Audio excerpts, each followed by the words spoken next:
How do you think then, with this investigation in mind, the polls actually affected the way the campaign was conducted from your point of view? Yeah, I think it's a lot more serious than just the polling industry getting its predictions wrong. It affected campaign judgments we made. I think it affected the media's coverage of the campaign and possibly even affected the result a bit too. It meant that those final weeks of the campaign were all dominated by Tory stories about the risk of a Labour SNP coalition. That's what the media assumed would be the result, that somehow there'd be a Labour government propped up by the SNP, and we couldn't get our stories going about the risk of a second-term Tory government or the risk of a Tory majority. If we'd known, if the public had known that we're heading for a Tory majority, it would be much easier to get a debate about the risk of a Tory government. And I think we might well have ended up at the hung parliament.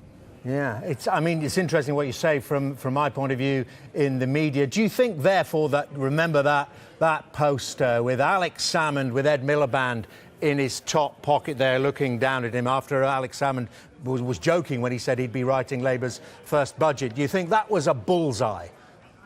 I think the Tories were looking for ways to toxify the Labour Party, and we had all kinds of problems. I'm not making excuses saying the pollsters lost us the election. We had problems on the economy, we had problems on leadership. But I think that SNP story acted as a catalyst to open up other weaknesses we had.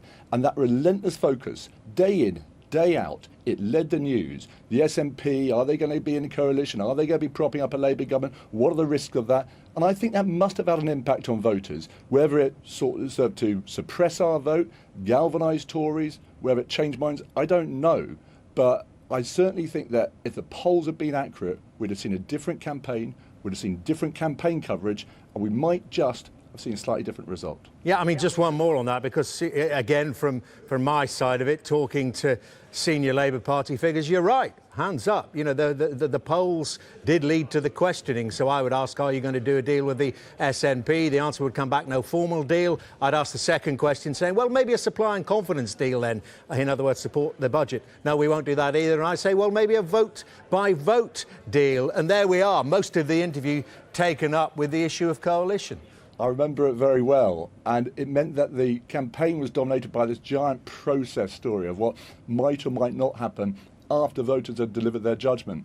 Now, I think there's lessons for the media, I think there's lessons obviously for pollsters, there's lessons for political parties about how we use polls in campaigns, because I think in the end you want to have the public given the chance to make a real judgment about the relative merits of political parties, what the programme they're offering is, rather than sort of some guessing game about what might happen after people have voted. And that's what we ended up with too much in the campaign.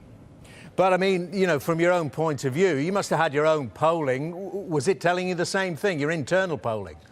Yeah, pretty much. There were some reports saying that we knew we were going to lose. I don't recognise those reports.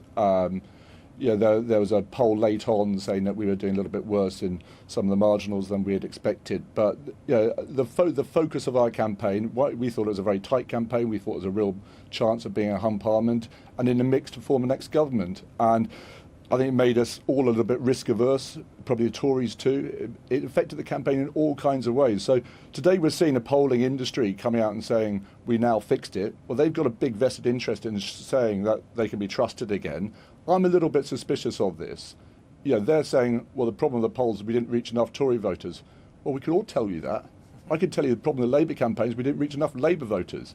I think we need to have a bit of more reflection on all this. Fair point, but people are going to say, OK, and you did say you're not blaming the polls, but you fundamentally failed to deal with the key question that Linton Crosby on the Conservative side got them to bang on about endlessly, which was the economy, the long-term economic plan. And remember the moment, I'm sure you remember it as well as I do, when Mr Cameron produced the Liam Byrne note from 2010 out of his top pocket, passing on to the then Chief Secretary of the Treasury. This is a bit wonkish, I know, but it said there is no money left. It was a joke, but that hit home, didn't it?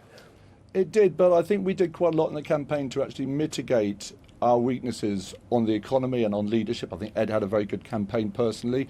I think we produced a fully funded, fully costed programme. We weren't going to be borrowing any extra money. I think people recognise that we'd actually had a good campaign of that. I think it was the SNP stuff, this process story, which was actually untrue that we were going to go into a deal with the SNP, which was the catalyst which opened up those problems for us. So I do think it affected the campaign.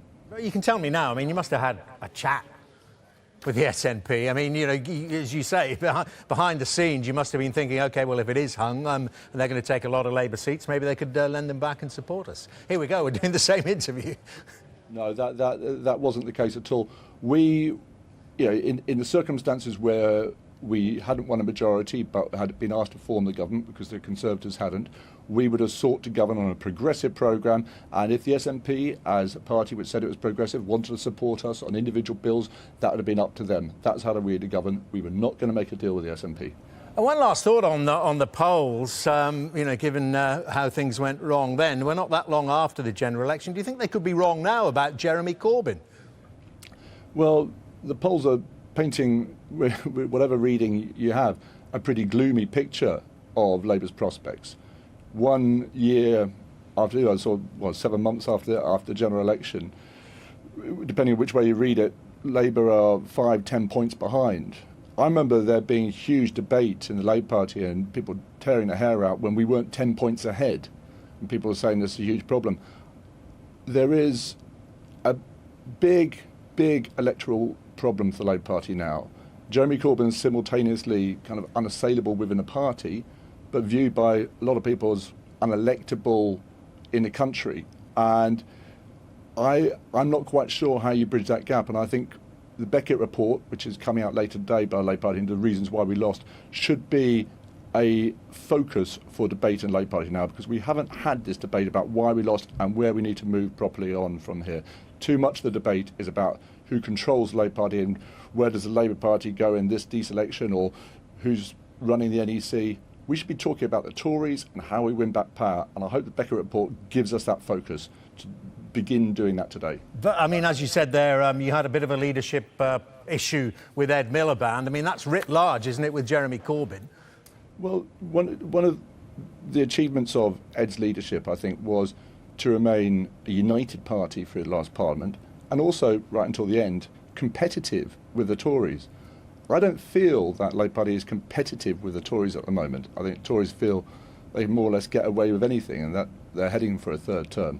I think that's not only bad for the Labour Party, I think it's very bad for the country if the Tories think they can get away with anything because the opposition's just not going to be there at the next election. Tom Baldwin must end it there. Great talking to you. Thank you very much indeed for your thoughts and analysis. Tom Baldwin there.